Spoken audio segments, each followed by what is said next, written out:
I constantly found myself looking for love in men who shared totally different values.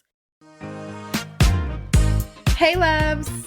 My name is Dantea and I'm your fave self-worth therapist and coach. And this is my show, Situationship. This show is about getting out of toxic situationships that go beyond partners to family and friends and everything in between, to living a life of joy and self-worth. Okay, let's get into it.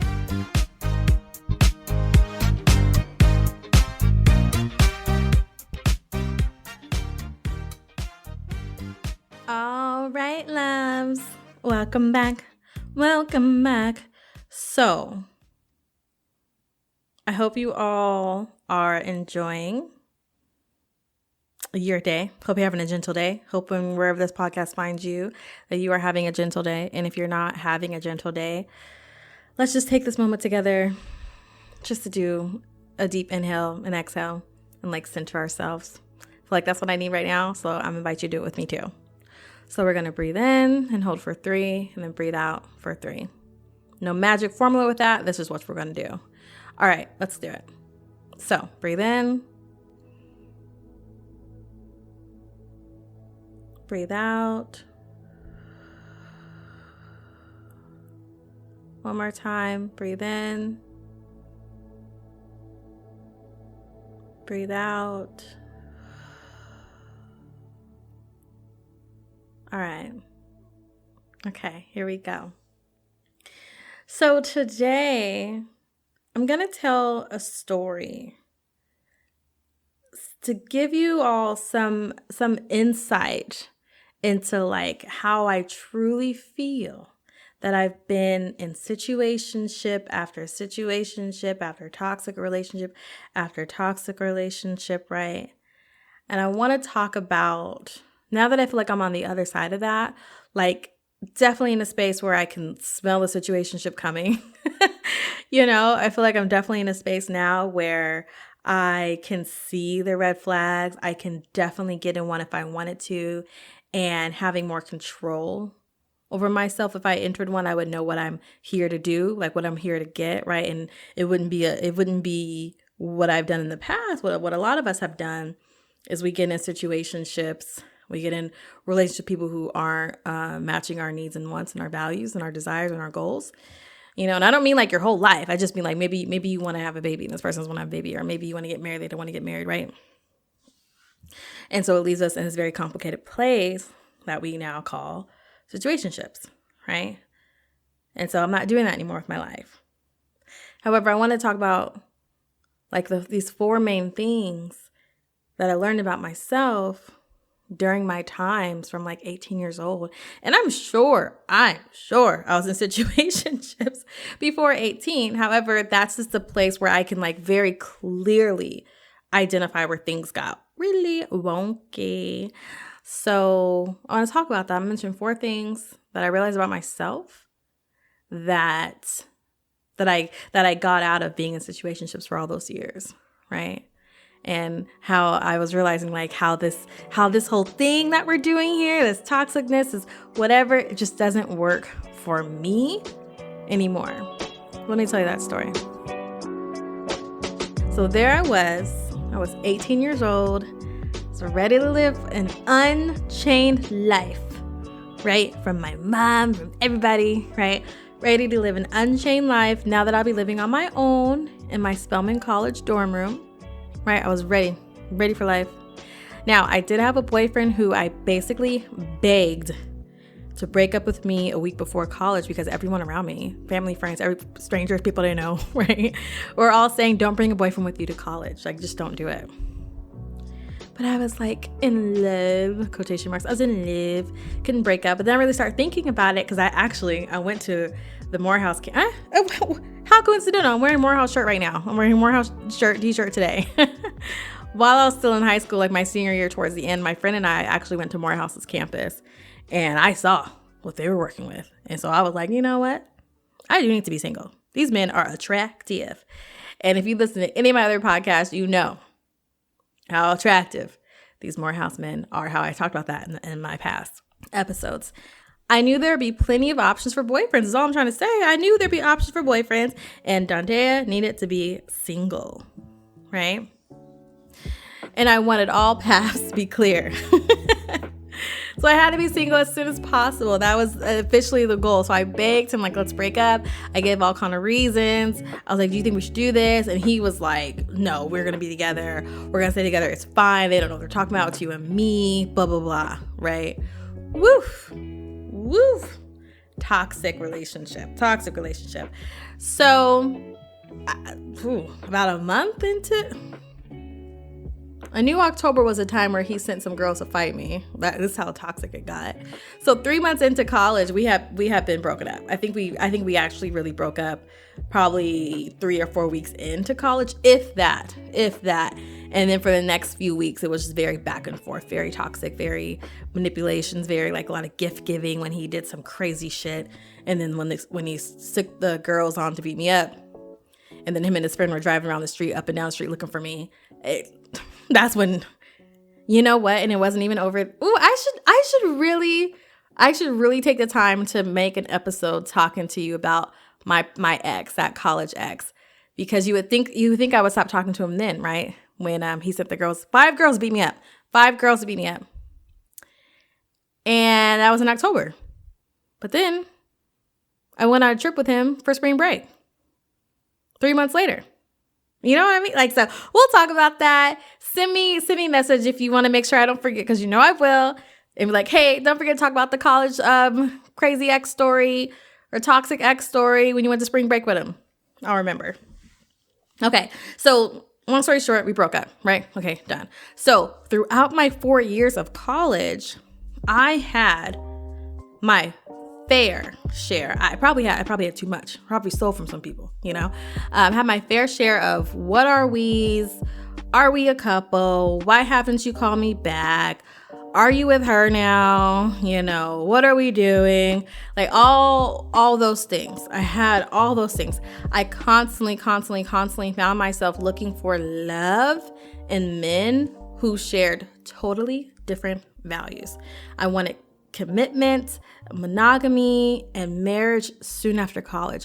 One, because I thought that's what you're supposed to do, right? You're supposed to come here, supposed to find your college sweetheart, supposed to get married, supposed to have the Morehouse and Spelman tag on your car. You see everyone, it's a Morehouse, it's a Spellhouse marriage, and right, bought into that. So I thought that's what I was, here to do. You meet the guy. I mean, you get your master's. You get your BA degree, right? You get your bachelor's degree. And you also have your boyfriend, and you guys get married. That's what you do, right? Have kids, the whole thing. So the men that I was meeting, the boys, whatever we want to call them, because we're 18, 19, 20, 21, 22, whatever, right? The men wanted hookups, sex, no strings attached, wanted to fill me up, touch on me, whatever, right? And they wanted superficial conversations. Now, I'm not saying all the men. I'm not going to do that. I'm saying the men I was trying to attach myself to, who I had interest in, who made me feel like I had to persuade them into liking me, or who came on really, really strong, right? Whatever.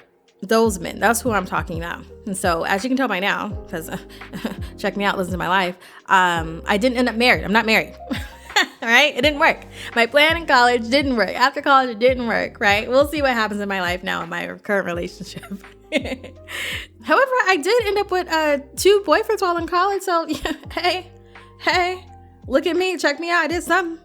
And the real story to that is I just toggled between the same men year after year. Like it was just the same pond. It was same pond, same guys, right? So sadly, the cycle continued well into my graduate school years and beyond, right? Like, again, 10 years of my life, probably 11 years of my life, from 18 to like 28, 29, I was fully in situationship bliss. Sadness, heartache, all of it, right? It wasn't until I decided to stop dating the same type of men. It wasn't until I was ready to stop getting my heart broken repeatedly, feeling like I was too much, feeling like it was not enough, when it finally all clicked for me, right? And during those times, I thought maybe Maybe it's how I look. Maybe it's because I don't wear enough makeup. Maybe it's because I don't wear shorter enough dresses. Maybe it's because I'm too heavy, or I'm not curvy enough. My butt's not big enough, or, whatever, right? Maybe because I didn't talk like a Southerner, whatever it was, right? Whatever it was. It wasn't until all finally clicked that I realized I only wanted these men because I suffered from 4 needs that can easily be achieved short term. So the needs I had, they can be achieved short term, right? Just quick. Not long-term stuff, just short-term. So still, I didn't know that I had to do things differently to make receiving these long-term needs in an exclusive monogamous relationship. If you're listening to this episode, I bet you're wondering what behaviors you're doing that keep you from getting your needs met and ending up in situationship after situationship. I got you. I've created a situationship quiz and I'm so excited about it. Take the quiz to discover more behaviors and more tips for navigating situationships, because I know you're in more than one right now. No judgment, boo-boo. I used to have 5 situationships at a time. Yes. So you're not alone. You can find the quiz at www.dontea.co/quiz. That's dontea.co/quiz. I'll drop it in the show notes as well. Okay, back to the episode.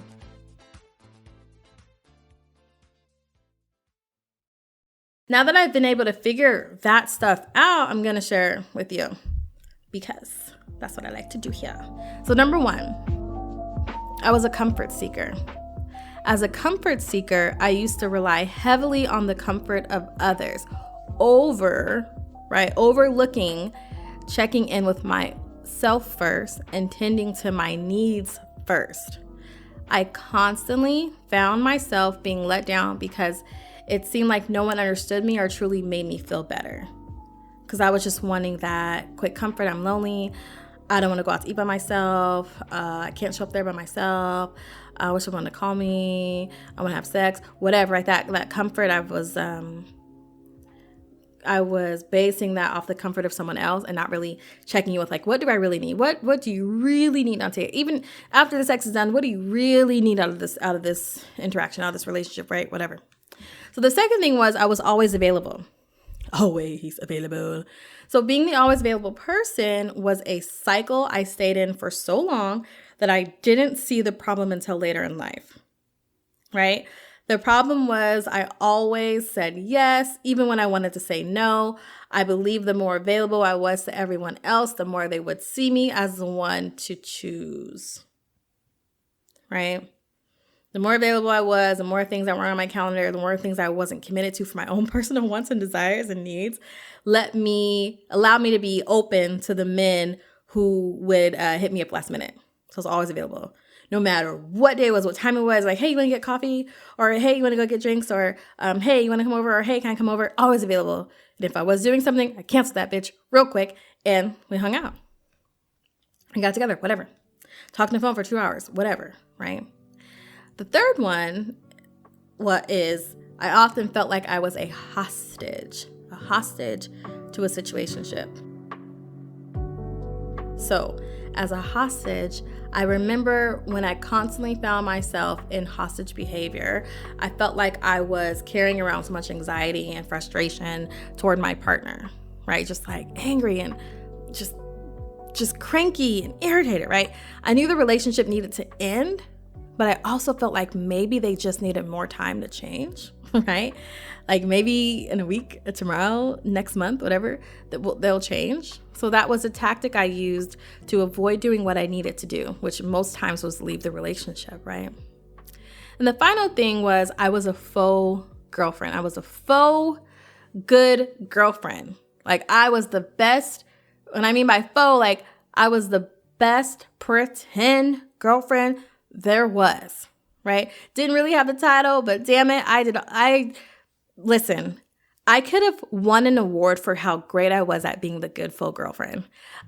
I got to a point in my life where just being nice wasn't getting me into an exclusive relationship, right? Like being nice and kind and friendly wasn't getting me to my end result. It wasn't working. So I believed I would increase my chances of being chosen if I showed him what it would be like if I were their actual girlfriend, right? Like, genius idea, I know. So I would do things like caretaking. I would do emotional support giving, and being extremely understanding, no matter what it was. Oh, I understand. Oh, I understand. Oh, I understand. Or he's trying. Or I understand. Or I know I have to still wait. And it's been 3 months since we had our last date in public, and I understand. He wants to see his friends. Whatever.